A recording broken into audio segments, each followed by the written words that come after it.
Something serious is brewing in the Middle East, and it is not just about Israel and Gaza anymore. Iran and Turkey have now openly started pressurizing the Arab countries to take a stronger stance. They want them to be very clear against Israel's military operations in Gaza, which they have both condemned as genocide. So, let's talk about this big issue. Iran's Foreign Minister Abbas Araghchi and Turkey's Foreign Minister Hakan Fidan both have come strongly against Israel, but their anger isn't just directed at Tel Aviv.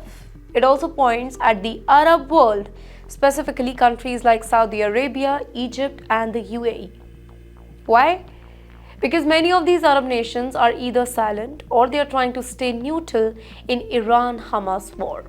Now that silence is being seen as betrayal not just by Iran and Turkey but also by Hamas and the Houthis.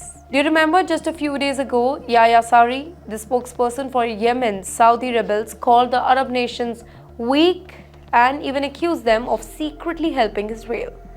In fact, Hamas also echoed the same emotion, claiming that Arab governments have turned their backs on the people of Gaza. And now Iran and Turkey have stepped in, turning that criticism into open diplomatic pressure. So the question is, what's behind all this outrage? Iran and Turkey see themselves as leaders of the Muslim world, while most Arab governments are quiet either because of fear, economic interest, or political deals. Iran and Turkey are trying to fill that moral vacuum. They say that they want to be seen as loudest voices for Palestine.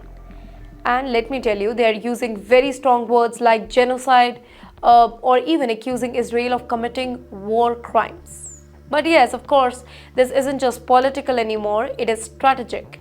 Iran supports Hamas and the Houthis directly. Turkey, under their president, has also ramped up pro-Palestine rhetoric and accused Israel of ethnic cleansing. So, when Arab governments stay silent, Iran and Turkey step in to grab the influence, not just over Gaza, but over the hearts and minds of Muslims across the region. And there's more to the story. That story completes with the US. Many Arab nations are strong allies of Washington. So, when Iran and Turkey criticize them for not opposing Israel, they are also challenging the United States-led order in the region. This is not just about Gaza anymore, it is about who really controls the narrative in the Middle East. So, the big question, where is this heading? Well, Arab nations are caught in the tough spot. If they speak against Israel, then they risk damaging their ties with the US and Europe. If they stay silent, then they face anger from their own people and growing pressure from Iran, Turkey, Hamas, and the Houthis.